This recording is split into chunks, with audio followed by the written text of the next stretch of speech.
Hello everyone, welcome to week 2 of our EDU341 course. This week we will begin to look a little bit more in depth at serving students with special needs. As you can see when you go into our week 2 learning activities, we actually have a discussion board this week and 2 fun activities. But before you begin either of those, please take time to look at our devotional for the week.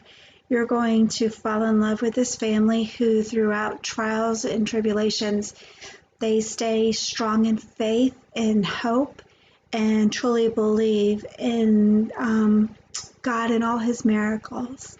And it's just a very touching video that I think you're going to enjoy. When you get done with the video, then you're going to learn a little bit more about Dr. Wolfensberger. It's a hard name to say, I know. And his first name is Wolf, of all things, Wolfensberger. He talks about the normalization theory, and it is applied to how we devalue people, particularly those that have disabilities throughout our history and even currently in modern day. Whether we do this collectively through bias or even through ignorance. We sometimes have actions that devalue people who have disabilities or people who are not like ourselves. And there's so much to learn when you actually go through his understandings. You'll have a chance to actually discuss that in our discussion board right here.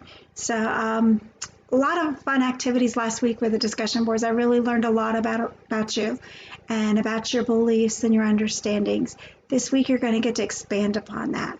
I would caution you that to make sure you don't forget to put that faith integration component in, or if you want, you can apply what you know or have learned by using an external source as well, and make sure you share that so your peers can learn about it.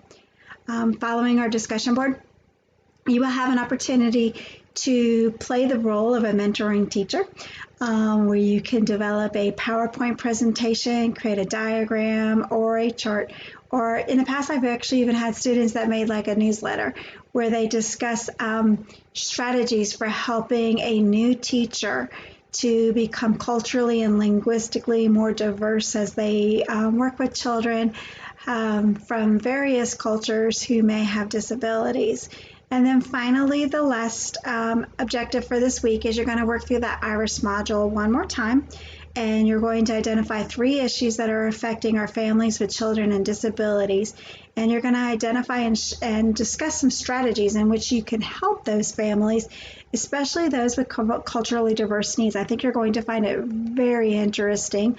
One word of caution, I would say make sure you don't forget to put in-text citations and include a references list.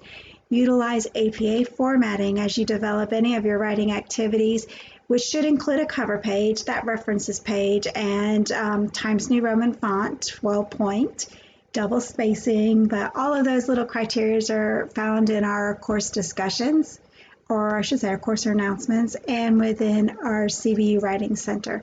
But if you need any help, as always, reach out to me. I am here for you. God bless.